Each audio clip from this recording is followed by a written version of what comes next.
Like we've teased and promised twice already, we have arrived at the project management section of the episode where we dive into more specifically like what you do as a project manager for event marketing campaigns.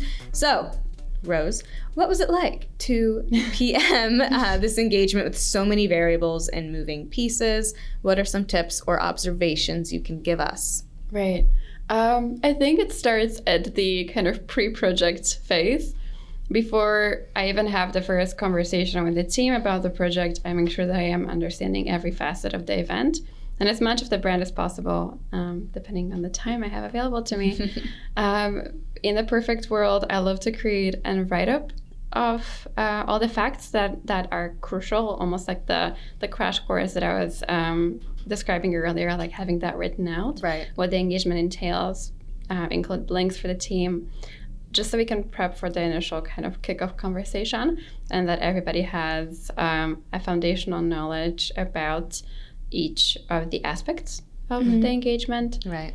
And from there, documentation is key. I feel like the more intense the project, the more important the documentation. And it's never a waste of time, even when sometimes it feels like it when you're creating a piece of documentation, because you could be working on a deliverable or answering emails, but in reality, it will save you time. That's another thing. I'm like, there's never enough content. There's never enough internal documentation. Yep. Like more documentation. Yeah. So important. And just to define like documentation, like notes, things written, everything is just written down.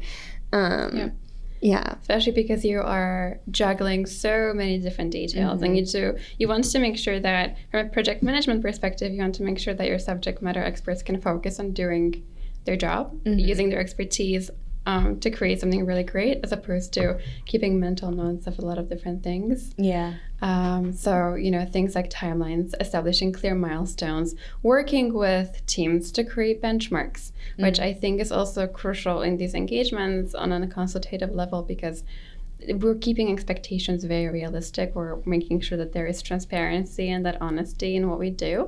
And that, if the client sees certain benchmarks and they're not fully happy with them, wonderful, let's have a conversation and see what we can change to get closer to what they need, and explain kind of where these numbers came from.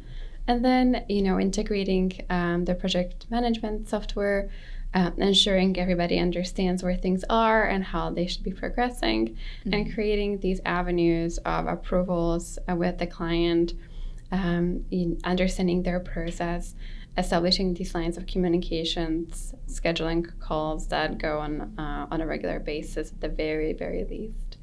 And then just making sure that we know when certain things will be validated, checked, insights will be discussed between the different teams, how we're going to manage all of that. Yeah. So it seems like a really big piece of it is flow. Like your job is to make sure that the subject matter experts, everyone else, has the flow, and we're ready to just move when we're ready to move. You're building the structure for everything to kind of work on top of. It's an orchestra. It's conducting an orchestra, and it's lovely. And I think it also requires a level of humility, because on projects that are for a brand or a product or service, like we discussed earlier, things kind of can live in your head, and you don't have to rely so much on different exercises. But with these volatile projects with so many moving pieces, going through an exercise of, for example, just mapping everything out, like sitting down with yourself, either with a tool that does flowcharts or with a spreadsheet, that will take longer, but it works, and mapping out how long each team will take to develop what, and when these checkpoints can occur, and how are these hours going to be utilized in the time. Having that understanding, the team doesn't necessarily need to even digest that information, but you're creating these guardrails. You see something very black and white. Is this going to work, or do we need to talk about how to make it work? And this is more so not like a personal question, but do you find that you like to mind map or organize your thoughts in a specific way? It could be something like Miro or Figma. Miro? Or Miro. I feel like what is that? I can never pronounce it correctly. It's a flowcharting. Okay. Flowchart. Yeah. Okay. Or just spreadsheets. It just really depends and how many components love they a have. spreadsheet here. Right? We're always looking at a spreadsheet. I think it's because we're data driven. How do you break down a project into components? Well, first we start with departments, and then we look at kind of end results that we're trying to obtain. And then we will likely have different deliverables or work streams already outlined in our scope. So then you look at the deliverables / work streams and what goes into them, and you just write them all down. For us, as most of our engagements are on a time material basis, it's also the exercise of looking at how the hours for the given contract are going to be spread out between the different deliverables, allowing time for collaboration with the client, brainstorming session, etc. So it's really just understanding each little element, each kind of Lego block that goes into the house. As like not a PM, I am always also someone who can't do math. I'm grateful when you can like show me a scope and I'm like, how did you get this number? Which one of my harvest tasks did you pull this? Thank you for the context. Okay, looks good. Yeah, when you're breaking things down, you're talking about like a project and then breaking it into components. Are those, and this could change based off the project, but are those components based off the like tasks or the deliverables or like the person executing them? A mix of all of that. Okay. It's really fun because I think your brain adapts to so many things you do in your life. Like, I feel like if you've had the same clothes in your closet for a long time and you're going to an event, your brain can kind of put together an outfit. But if you just like replace your closet or you just went thrifting and went to town, like that's going to be more difficult to do. And it's kind of the same with hours. There are different work streams or projects or deliverables that I can kind of tell you exactly how long that's going to take for a given client or the size of the given client.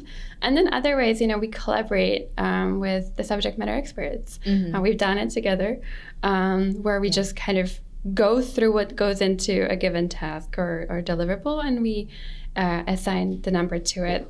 That is a time materials contract. We make sure that we don't go over our estimates, but at the same time communicate with the clients and align on the scope changes if those are necessary, if the requirements change, for example, and just keep iterating and gathering data because, well, we already have so much data on how long things take, and these estimates are, I would say, very data-driven at this point. We also work in an industry that's always changing, and it will always be changing, and our deliverables will continue to evolve, work streams will continue to evolve, there will be new channels and, new teams and whatnot. So there is a muscle, and then there is a record in your head. Yeah, I'm like, just obviously from my point of view working in social, like things are constantly being updated and changing, and you can be used to doing something a million times, but then like this one little thing tweaks and you're like, how do we reflect this in like documentation even, or right. Digital marketing is constantly evolving. So we've mentioned ClickUp. We use ClickUp. How would you integrate a client into softwares that we use? And I know we have had clients like on Slack in the past too. Love Slack. Shout outs. ClickUp is a fantastic tool to collaborate with clients in because you can create a workspace that's just designated for them, so you're never compromising any information. But at the same time, especially in the perfect world, if the client uses ClickUp, it will just show up as another space for them. Nice. Otherwise, clients are very open to that because in a card, you can not only communicate as if you were communicating in an email thread, and all of the communication pertaining to a specific asset or a specific deliverable is in one place. They can check on the status in real time. The guest seats are very generous. The number of the guest seats is very generous for ClickUp. So you can integrate, your client team very easily, especially for these events marketing campaigns. And they can approve directly in your project management system whenever they are able to without creating bottlenecks. Also emails, even though the way we work has been shifting so much, emails still remain something that has a structure. Emails, they contain an introduction, something nice to say in the beginning, because, you know, we don't want to be corporate robots here. We're humans, so we want to maintain our humanity in there. Before we dive into the actual question, like, we've written words, and then we need to close out the email. So you'll have to go through the decision-making process of what sign-off are you using, you know? And then it's like a more formal thing that gets sent out that people spend more time thinking about.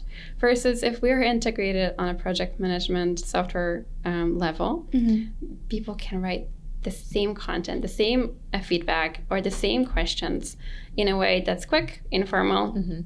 It's there. We know why we are on this board together is because there is a necessity for this kind of integrated team, kind of blended team collaboration, and it just works.